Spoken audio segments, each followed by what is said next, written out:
taking a very lackadaisical? I don't even know if that's the word. Taking a very relaxed approach to this conversation. I don't really know. I think I decided to do this conversation while I was still really anxious. And now I'm not as anxious, and therefore, well, I didn't know where the conversation was going to go to begin with. So, I don't know.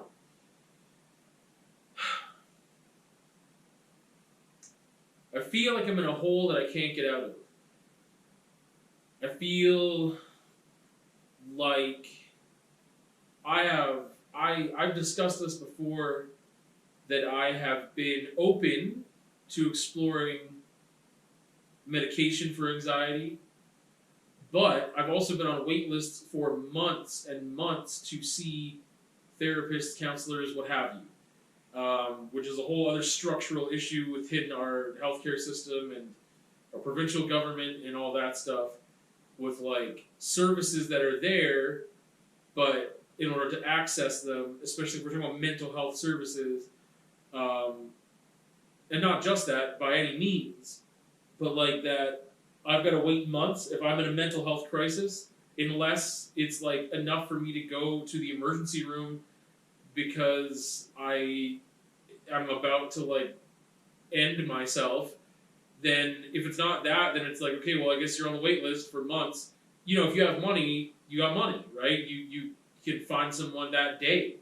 You know, their schedules are more flexible, like whatever. Like it's, I don't have that money. So I've definitely felt like, again, external factors in my environment play such a massive role that I've wanted to try to do everything I can to just be okay without medication. I can't get medication anyway right now. I don't have, you know, a counselor, therapist, whatever, that can kind of urge me a lot. Like, I don't know, I've seen, like, my doctor, just, I talked to him once to access some stuff, and he put me through to this one really unhelpful person that, just whatever. The formatting of that type of counselor also was, like, really short visit, like, barely, like, once, it was, like, once a month for, like, 15, 20 minutes tops, and it was just, like, and they weren't in a position to prescribe medication either, so, and that's not what I'm looking for. I'd rather just figure it out myself. And I think there's things I could be doing, and I bring this up a lot. My knee and my physio stuff with my knee is like a huge thing where it's like, if exercise is something that and I've committed like for weeks at a time going to the Y and doing my thing, but like, it's so much physio work to try to get my knee back to a place where I can do the other stuff that I want to do that will help my anxiety. Whether it be basketball or swimming or whatever, mostly basketball is what I'd like to get back to. But even just trying to like get myself in shape for the upcoming biking season, I don't know how my knee is going to tolerate that on some of those long climbs, you know, or steeper climbs real quick. I'm putting more pressure on my knee that way. So I think exercise is going to play a huge role, and I've been trying to do what I can there. But anyway, I just feel like going to sleep. I just feel like going to sleep and not doing anything else. And when I am awake, I just want to do art. And I want to not, yeah, I'm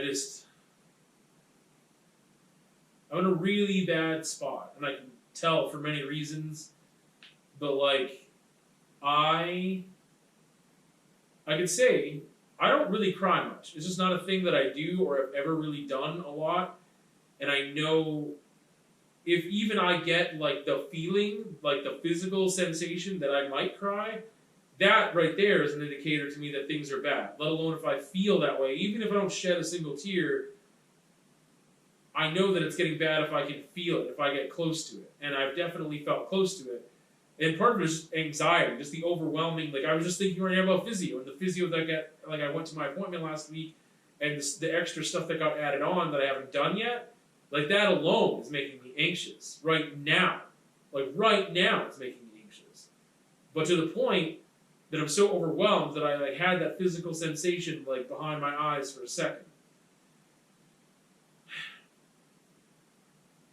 I'm just not in a good spot. And I can't seem to reset enough so that I can kind of have a baseline and can, I don't know. My living situation is super stressful. I'm not at home much to begin with, but when I'm there, or even when I'm not there, there are things that are happening that just really suck and are really not cool, and like it's just not. Sorry, there's people that are coming up here and I don't know what's going on. Ugh. Even the studio itself, like there are things like home life. I can't relax. I can't just be where I want to be, do what I need to do, without the stress of the other party in some nature.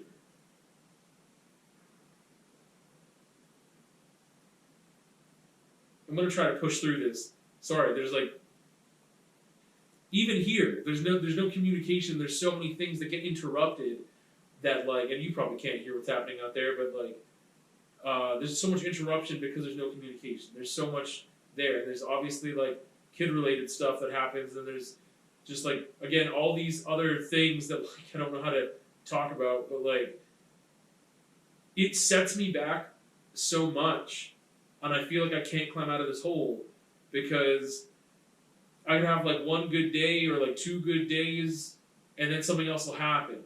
And if it's not happening, I'm anticipating it happening until if there's like a week or 2 without like a certain level of incident, I feel like I can breathe, and I feel like I kind of forget that things were that bad to begin with, and my anxieties kind of come down. But if things are happening every day, every other day, there's this and there's that, or there's this thing and this thing's going on. Not to mention like things that I need to do that aren't filled with unpredictability and anxiety. Like I still have to work. I've got volunteer stuff with places that I do that I don't want to do anymore, and I haven't wanted to do them for a while, and I'm gonna whatever. It doesn't matter. There are other things that I know about that aren't unpredictable. And those are things I have to deal with too. I still have to figure out how to time this and this and this and figure out, when I'm going to do that, when I'm going to do this, and like life goes on. I've got to do that. But on top of life goes on and my schedule and things I need to do, there's also the amount of unpredictability of things that are a detriment, that are a negative impact, that derail, that change my focus and attention to such a drastic degree that I can't take care of myself. But I also don't need as much time to take care of myself. Like there's upkeep things, and then there's like sometimes like, man, I'm really not feeling well. I kind of need to take a couple hours here on a day, or take the majority of a day to really just get back to just a stable place. But things keep interrupting it repeatedly interrupting that, and then I have to deal with this problem rather than me. And I don't know how to get out of this hole because I don't get to control what's happening. All I can control is my reaction to it, and I have a hard time with that, and I'm trying. But again, like, things like sleep, exercise, food, there's things in my control to a degree. The exercise part, with the way my knee is, I can't really do a lot that physically pushes me into the realm of like getting my blood really pumping and really getting me to a better mental space.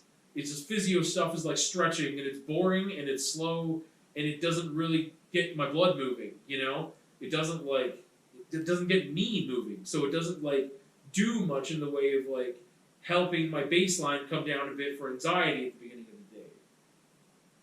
Finances are a whole other issue, whatever. But the thing is that like I don't know if I can get out of this hole without a chemical change. And I can do things on my own to help. Like I said, good sleep and whatever. I can try, But also, if my home environment is me getting woken up at odd hours of the night, any random time, it will take me weeks of that not happening for me to forget about it and be like, okay, that hasn't happened for a while. I don't have to worry about that. I can probably sleep just fine. But as soon as it happens again, it'll take, almost weeks before I'm not anticipating it happening again. Because it's not just a one-off thing. It's been repeatedly. It's happened habitually. So therefore, I'm like, hey, well, it hasn't happened now for a week. When I go to bed, maybe now, I actually can feel like I'm going to bed. And like, I'm not going to get woken up or whatever. That's just one example, right? But I'm in a place, and I don't know how to get out.